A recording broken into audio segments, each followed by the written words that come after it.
Hello and welcome back to my channel. Y'all already know this is going to be a weekly roundup episode, and I feel like we have kind of a good amount of mess to get into this week, and I'm going to try and keep this as short as possible. I didn't have a podcast episode this week, so I feel like I have more that I want to get off my chest. The podcast is on a hiatus for the next 2 weeks. I'm traveling next weekend, and then I was a little burnt out, so I said, why not just take this week off as well? I make so much content, I'm not gonna lie. I really do. Between TikTok here and the podcast and Instagram, it's just easy to get burned out.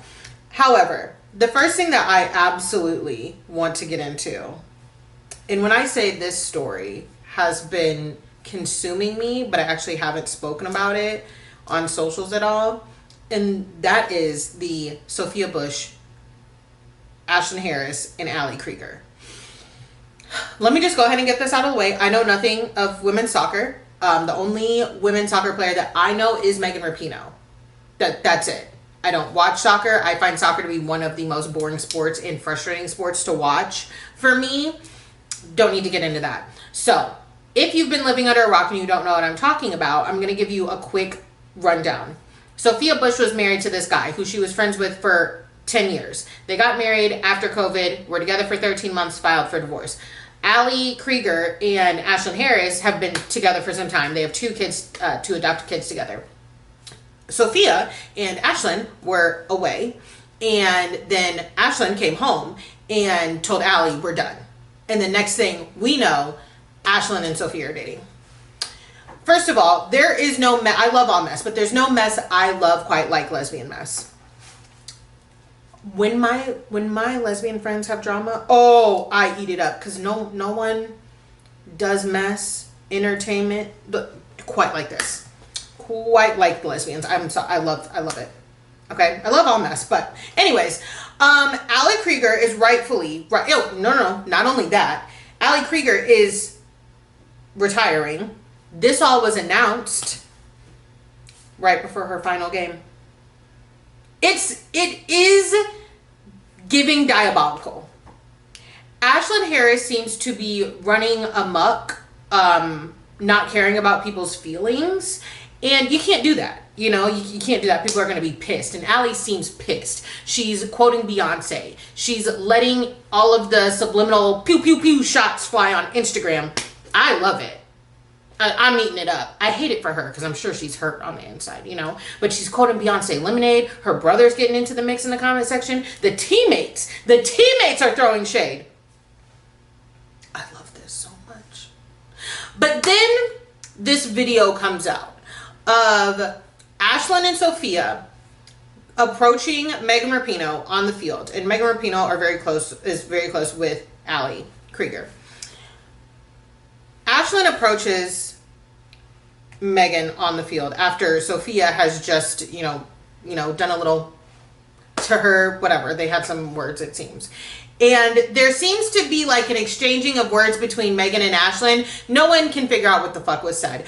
I have to point out that one thing that I find amazing in all of this is the audacity of Ashlyn Harris. Because to be doing what you did, right? You seemingly, I don't want to say cheated. We don't know what happened, okay? But you pulled the rug out from under your wife, right? You are seemingly entering a new relationship with Sophia Bush. And now you two are at a game of mutual territory, okay? Megan is friends with your ex-wife, soon to be ex-wife. You come in, and is as if all of that is not audacious enough. Ashlyn has on this cowboy hat that I find to be extra audacious if you are carrying on the way you are. And it's not a wide brim hat. It's not a, like, you know, flat bill, anything like that. It is a legit cowboy hat. She looks at, like, at any moment, if a horse were to come her way, she is ready to giddy the fuck up. to be carrying on like this and be wearing that hat and be approaching Megan Rapinoe. I'm sorry. I shouldn't laugh. I know there are people hurting. There are people hurting. This is a family, after all. But it's so juicy. My lesbian friends have been saying that Sophia Bush is a lesbian, is queer, I should say, for so long. And I'm like, really? And they're like, yes. They're eating this shit up right now. I'm eating this shit up right now. The group chats are blowing up. That's all I can say. And you know what I think might be, if I were Allie, a slew of these things, I would be a menace on social media if I were Allie. But the thing that I feel like might be a little bit more frustrating is the Sophia Bush of it all. You don't want it to be anybody, but it's the Sophia fucking Bush of it all. She gives off such like a, oh my god, thank you so much. Oh my god. She just took your fucking wife. You want to be sweet? You want to hold up that sweet persona and even float around my wife? Drop it, Brooke Davis. Oh. My friends would be sick of me. I would be talking so much shit about that girl. I'm not even kidding. Like in the video where Sophia is talking to Megan Rapinoe and Ashlyn's got the hat on, Megan and Sophia are ending their conversation, and Ashlyn is approaching, and Sophia does one of these. It is giving very much so acting. I don't know Sophia. I'm a fan, right? But she's like, and then like she's seemingly needs to get dart over here somewhere. It's very weird, but she's just like, oh my god. And I'm like, that would enrage me. That would enrage me. You don't get to act all like, Brooke Davis, everybody loves me, and like, oh my god, I'm Sophia, but no, get out of the stadium. Don't come around here. Oh my god, it's so juicy. Anyways, enough on that. I need to approach another Will and Jada. I need to go around the Will and Jada merry-go-round again, because I've been having a lot of conversations with my friends. A lot of us have different, opinions on a lot. Some of us have similar opinions, most like everybody else. I want to say this. At the end of the day, I understand that Jada is just telling her story. I think that everybody, and even people who are not famous, should write a memoir. I think everybody should be able to tell their story unfiltered in the way that suits them best. I mean, it's the story of their life. You know what I mean? I love the idea of memoirs. I can't wait for mine. And I understand that what she's saying it's not always going to sound the way people want it. I don't want to say issue. No, I'll say my issue. My thing is kind of the response from the people who want to say, oh, y'all act like y'all ain't got family members that been doing that forever. Like y'all ain't got family members that, they're actually separated and still living together, blah, blah. So maybe it's because of like, I don't want to put my business out there, but maybe it's because of certain things that have taken place in my life. I do not necessarily think it is the most healthiest of situations for people who are separated to continue on as if they are moving on, because I feel like it gives a certain, like, almost you're like stuck in, what's that movie, The Truman Show, Groundhog Day, something like that. It gives that you're scared to separate and not move on with your life. 1, 2. There's a lot of talk of like, oh, Black women need to be married and blah, blah, don't leave your husband, don't do this, da, da, da, da, da, da. I think there's a conversation to be had there on why two people, not even Will and Jada, any couple who is actually separated and not together romantically anymore, why they feel the need to still be in, keep up like they are. I'm a proponent of everybody doing what's the healthiest for them and what makes them happy. I think it gives fear. I can't speak for that. I don't know anybody else. I just don't think like the whole like, oh, y'all uncles and aunties do that and da da da. They may do that, but that doesn't mean that it's a healthy thing to do. Okay, I again, without getting into too much of what I saw and what I've seen before, because that's putting somebody else's business out, that's not mine. I can't say that it's necessarily the healthiest. Now, Monique had some interesting comments to say this week. Monique, first of all, was asked about Will and Jada. She said, I'm not going to answer that. And I respect that. I don't expect any celebrity who is a peer of Will and Jada to actually speak on them. That would be odd. You know, they're friends, whatever. Monique saying, what does that do for the community? Hard stop. I cannot stand when black folks start bringing in like what does that do for the community? I'm not going to talk about, what does it do for the community that Monique continuously drags people who come out the house in bonnets? What does that do for the community? You know what I mean? Just don't use that as an excuse. 1, 2. Folks like to talk shit. Folks like to gossip. Okay? I'm a proponent. Doing stuff for the community, what does that do for the community? I feel like it's often used as an excuse to avoid something because there's not one way to show up for the community. There's just not. Some people, like, because what she did was she's used the example of, so y'all can turn off the radio and be like, girl, you hear about what Monique said about one J? I mean, that's just a point of conversation. It's just a point of conversation. And at the end of the day, whether Monique made the comments or not, aunties, uncles, moms, daughters, all around, somebody gonna say, girl, you hear about what so-and-so said about so-and-so? Again, I understand why she declined to comment on them because those are her peers, but I just hate the whole, like, for the community excuse. Moving on. Speaking of memoirs, Britney Spears' book is set to come out this week. Yeah, the 24th. And we've started to get revelations from it. One of which being that she seemingly had an abortion when she was with Justin Timberlake back in the day. Now, there were always rumors about that. I don't know if y'all remember them. I remember there always being rumors about, you know, them seemingly, just them all around. And listen, if you've consumed my content anywhere else, you know how I feel about Justin Timberlake. You know how I feel about NSYNC. I'm a JC girly for life. We don't need to spend our time getting into that. That's a whole nother video. However, Justin Timberlake it is so annoying, the fact that this man has gotten by on the backs and reputations of trashing the reputations of women. And whether he directly did it or not, he benefits from it. So one thing I want to point out in a lot of the conversations that I've been seeing, a lot of people seemingly want to be like, oh, so y'all are mad that he didn't want to be a dad at 20 or however old they were. No one said that. No one said that, you know, how dare he not want to be a dad. That's totally fine. That's not what I'm talking about anyways. Justin Timberlake knew what they had went through, what Britney had went through, what she put her body through, and she said that they mutually decided. She said that she really did want to have family with him, but they mutually decided it was for the best.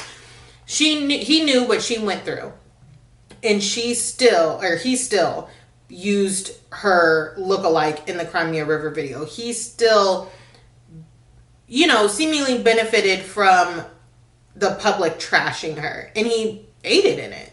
He played into it. You cannot deny that he didn't. He absolutely played into the public trashing her, even knowing what had taken place of them. Because at the end of the day, the only two people who know the real truth about what happened between Britney and Justin are Justin and Britney. That there's no denying that. You can't deny that. He knows the real truth. And the fact that that's part of their story. I can tell you this right now, as far as I am concerned, I never thought it was necessary to publicly, you know, kind of try and drag her the way he did. Whether it was his management, his PR in, you know, encouraging him to do so, anything like that, he still went along with it. Justin is a big boy, was a big boy, big man now, and he had a voice. Like, he could have said, no, I'm not going to do that, but he went along with it. People are like, oh, so y'all don't want to talk about her cheating on him? He cheated on her too. That is also another thing that I remember circulating back in the day, but people only wanted to talk about Britney kissing her backup dancer. I think it was her backup dancer, and not what Justin did. It is astonishing to me that, and I'm not saying, oh, cancel Justin Timberlake. I'm not saying anything like that, but we have all of this shit when it comes to Justin Timberlake. The evidence is right here. And people still act like he is just so beloved. He doesn't have to answer for his crimes, but one day he will answer to his crimes, his emotional crimes against Britney Spears, Janet Jackson, his wife, okay? His emotional crimes against women, and JC Chasez. Because we don't need to go there. We don't need to go there. But I am very interested to see what comes of this book. I'm absolutely going to read it. I like memoirs. I like reading about people's lives. I love it. I think everybody should write one. But it's just so many people let Brit down. So many people let Brit down. And you know, I hate when it comes to memoirs, actually when it comes to anything, when it comes to anybody telling their truth, I hate when people are like, why say this now? Why say this now? Why not? Why not? As long as you're breathing and you can still speak, say what you can. Speak up. Use your voice. Like, I never understood why people said that. Why say anything now? Even with Will and Jada, I don't really care. Like, I don't care that she told us. I hate when they try and act like we were privy to all of it. And you know what? Let me backtrack really quick there. A lot of people are like, oh, y'all, I see y'all didn't read Will's book. I didn't know Will Smith had a book. Will didn't do a press tour or anything like that for that. Why? I don't know. But when y'all started saying that, I literally had to look. I was like, Will Smith has a book? And granted, I am seemingly more interested in Jada than Will. I am. That's just, I like Jada Pinkett Smith. I really do. But I don't pay attention to Will like that, if I'm being so honest. I didn't know he had a book. So, yeah. But Brit, I want the best for her. I know a whole lot of people ought to be shaking in their boots. I hope they are. I really do. Moving on. Bravo TV, there seems to be a Vanity Fair article coming out about the ins and outs of Bravo and, you know, some of the workings and things that have taken place on their shows as pertaining to Real Housewives. From what I understand, it should be coming like within the next few weeks. Of course, a lot of people are like, oh, this is going to be good because it's Vanity Fair. It's Vanity Fair, don't play around. They're not going to publish a puff piece. And I definitely think that there will be things to be, you know, answered for in there. And in answering to things, I want to say this because a lot of people have asked me about like how I feel about the reality TV reckoning, you know, blah, blah, blah. Do I think that things need to, you know, change? Absolutely. I've been consuming reality TV since I was like 7 years old, way before I should have been. But of course things need to change because for life to progress, things need to change. And there's no arguing that reality TV has not been the most safe, you know, space. I don't know what term I'm trying to use there, but what I will say is I think some of the times what some of these reality TV stars are complaining about are actually not the things that need to be changed and need to be dealt with. And what I fear is that a lot of this is ego driven and not like coming from a place of like, this actually needs to change. This is what actually needs to change, whether or not these stars are on the show or not. I think a lot of the people that have come forward and said things, again, it comes from an ego space. And some of it is not even may not even necessarily be the Bravo or the producer's fault. I feel like some of these women, this is just my opinion, some of these people who have come forward are, you know, not liking that the public has kind of soured on them. And whether or not you want to say that's Bravo Productions' fault or not, I don't know. That's a whole long conversation that we could have. However, if the things absolutely need to change from A to Z, I just don't want it to get clouded by people's egos at the end of the day. I don't want it to come from a space of like, well, I didn't like this, so I think that needs to be changing, da-da-da. Things like that. So we'll see what's to come. But besides that, my girl Maren Morris is getting divorced. Meryl Streep also told us that her and her husband been separated for 6 years as well. I didn't know Meryl Streep was married. But okay.